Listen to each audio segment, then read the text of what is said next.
రాజధాని నిర్మాణం కోసం చేపట్టిన భూ సమీకరణలో తనకున్న 5 సెంట్ల ఇంటి స్థలాన్ని తీసుకున్న అధికారులు ప్రత్యామ్నాయ భూమి ఇవ్వకుండానే ఉన్న ఇంటిని ఖాళీ చేయాలని ఒత్తిడి చేస్తున్నారు. ఈ సమయంలో తనకు చావు తప్ప వేరే మార్గం లేదు, అనుమతినిస్తే చచ్చిపోతాను అంటూ ఒక వృద్ధురాలు హైకోర్టును ఆశ్రయించిన ఘటన అందరినీ కన్నీరు పెట్టిస్తోంది. కారుణ్య మరణానికి అవకాశం ఇవ్వాలని గుంటూరు జిల్లా రాయపూడి గ్రామానికి చెందిన ఈ వృద్ధురాలు హైకోర్టులో పిటిషన్ దాఖలు చేశారు. హైకోర్టు ఆమె పిటిషన్ను విచారణకు స్వీకరించి 292553 నెంబర్ కేటాయించింది. దీనిపై పిటిషన్ దాఖలు చేసిన ఆమె తరపు న్యాయవాది మీడియాతో మాట్లాడారు.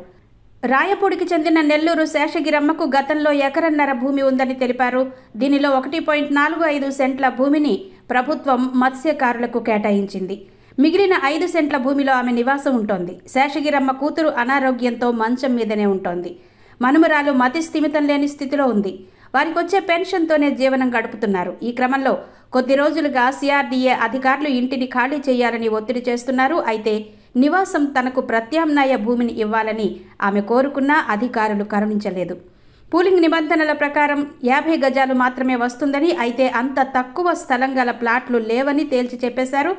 అందువల్ల టీడీఆర్ బాండ్ ఇస్తామని తెలిపారు. ఈ వయస్సులో తాను బాండును ఏం చేసుకోవాలో అర్థం కావడం లేదని, పెన్షన్తో బతకడం తప్ప మరో ఆదాయం లేదని ఈ వృద్ధురాలు మొత్తుకున్నా అధికారులు వినిపించుకోవడం లేదు. వృద్ధాప్యంలో తాను ఎక్కడకు వెళ్లలేని స్థితిలో కూడా కూతురు మనుమరాల్ని చూసుకుంటూ బతుకుతున్నానని తెలిపారు. ఈ పరిస్థితుల్లో తనకు నివాస భూమినైనా ఇవ్వాలి, లేదా చావడం కోసం కారుణ్య మరణానికైనా అవకాశం ఇవ్వాలని సెప్టెంబర్ 12వ తేదీన శేషగిరమ్మ కమిషనర్ కన్నబాబుకు వినతి పత్రం సమర్పించారు.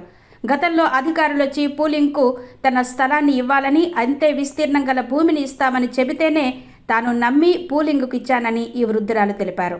ఇప్పుడు అధికారులు మాట మార్చి నివాస భూమిని ఇవ్వడానికి కుదరదని చెబుతున్నారని ఆమె తన వినతి పత్రంలో పేర్కొన్నారు. వచ్చే పెన్షన్ కూడా మందులకే సరిపోతోందని అందులో ప్రస్తావించారు.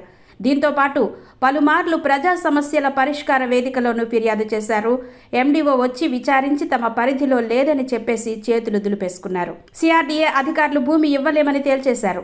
ఇక గత్యంతరం లేని వృద్ధురాలు చావడానికి సిద్ధమై కారుణ్య మరణానికి అవకాశం ఇవ్వాలని కోర్టులో పిటిషన్ దాఖలు చేశారు.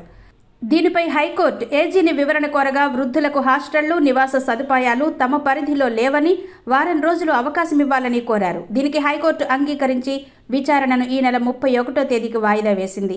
పూలింగ్ ప్రక్రియ మొదలైన తర్వాత దాఖలైన ఈ కేసు ఇప్పుడు సంచలనంగా మారింది.